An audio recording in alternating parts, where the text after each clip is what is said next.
Let me ask you a very serious question. Does humor belong in watchmaking?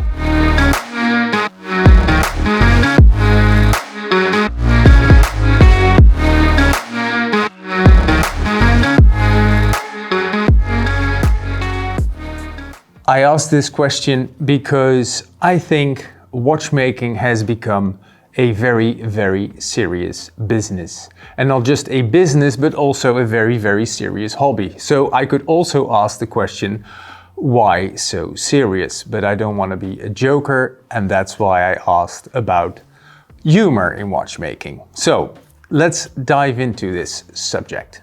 Watch conversations nowadays often tend to go about two things: money and crime. And I don't like money and I don't like crime. And it's become way too serious. The question, should I buy this watch because it is a good investment? I think it's the wrong question to ask. I think the right question when considering buying a watch is, what kind of pleasure will this watch give me? And there are several kinds of pleasures, of course. I won't dive into that too deep, but one of the pleasures I am very fond of is fun. And watches also can have a fun element, but it's also a tricky thing. Does humor belong in watchmaking? That is not a very original question because that is derived from the 1984 live album by Frank Zappa, Does Humor Belong in Music? A very fair question because humor is an art form in itself, and when combined to another art form, it can become very cringeworthy. As in music, as in watches. Still, I would like to answer the question with a positive yes. Humor belongs in watchmaking. When done right. And it's not always done right. And please allow me to give you a few examples, personal examples, because what I might find funny, you might not find funny. What I find not funny, you might find hilarious. So let me test this on you. A watch should not try to tell a joke. That is best left to stand-up comedians, and a watch is not a stand-up comedian. That is a fact. Do you remember the Moser 100% Swiss Mad? I said mad, not made, because it's a word joke. The 100% Swiss Mad watch made of cheese. A 100% Swiss-made watch. It was a protest against legislation, Swiss legislation, regarding the Swiss-made criteria. Was it funny? Let me tell you another joke. Another Moser joke. They also did the Swiss Alp watch that looked like an Apple Watch. So Alp as in Alp, well, you know what I'm trying to say. It was another word joke. Was it funny? Why would a company that makes mechanical watches create a watch that looks like an Apple Watch? I have no idea. It was also an attempt of humor. But maybe the Swiss are just not that good at humor. I'm not trying to offend any of our Swiss fratelli, but come on, be honest.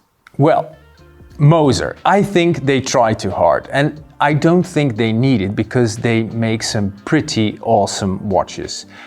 Maybe it was also just them trying to find their voice. They're not that old. Yeah, well, the name H. Moser and C is very old, but the new company is pretty new. So let's just say they dabbled in humor, decided it was not for them, and now they make some pretty serious, good-looking, cool stuff.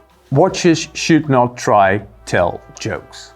But that doesn't mean that they can't be light-hearted. They can have a frivolous spirit, something a little bit more upbeat, non-serious. Serious watchmaking dominates our world, and complicated watches, for instance, tell lengthy stories, of human adventures, evolution, etc., etc. But still, you don't want to hear a serious story every day. Sometimes you also just want something light, and that's where these watches come in. But before I get into this very shortly, I have to talk about money, because what is the cost of fun? How much you're willing to spend on fun is, of course, a matter of budget. And the problem may be that you are willing to allocate a certain budget for a serious watch, let's say a day date, but a much smaller budget for something fun. But in the end, what do you prefer? The status day date or the fun? It's a very personal choice. Anyway, let's say that a fun watch should cost less than a serious watch. And then I have good news for you, because fun watches don't have to cost the world. Just stay away from the Richard Mille Smiley that will cost 1.2 million euros, which is a joke in itself. The good thing about a fun watch is that it is an extra watch. It is never your first watch, don't you think? It is something you buy in addition. And the good thing is with that secondary or tertiary, is that a word? I don't know, your third or fourth watch, is when you put it on, it will give you that extra special sensation.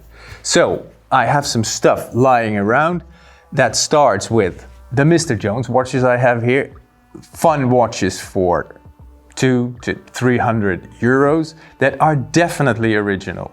And the good thing is there is a wide variety of robots playing pinball, something graphical with the skull, there is colors, there is just, you know, it's also nice to have a break from your two-door Rolex, Grand Seiko in my case, to wear something you will surprise yourself when you look at your wrist. And that's also quite nice, don't you think?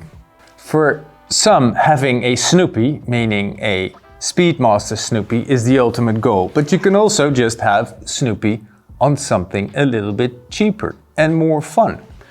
Remember those Popeye Rolexes Bamford did? Remember the Mickey Mouse Bulgari? That is, of course, the Gerald Genta Mickey Mouse. That's already fun in watchmaking. And what is also fun and also pretty sustainable is what Maurice Lacroix is doing with the Icon Tide collection. Recyclable materials. And then the most fun of the lot is the Benzilla collaboration, I should say, with a Thai artist. This isn't cheap, by the way. This is 760 euros, but exactly. You can also drink your coffee in style with it. The answer to the question, does humor belong in watchmaking? I would say yes. And I would also add now more than ever. We live in times where Rolexes are unobtainable, where prices skyrocket, where robberies are unfortunately a thing we have to deal with on a constant basis. Yes, we need some fun. We need some harmless watch fun.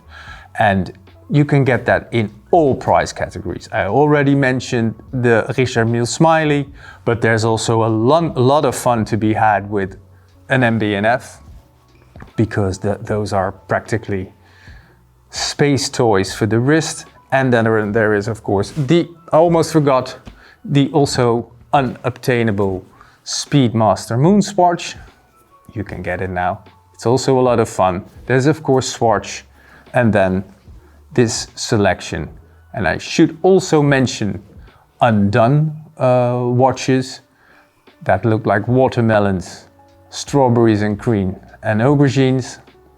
There really is some seriously fun stuff out there. Let me know, what do you think?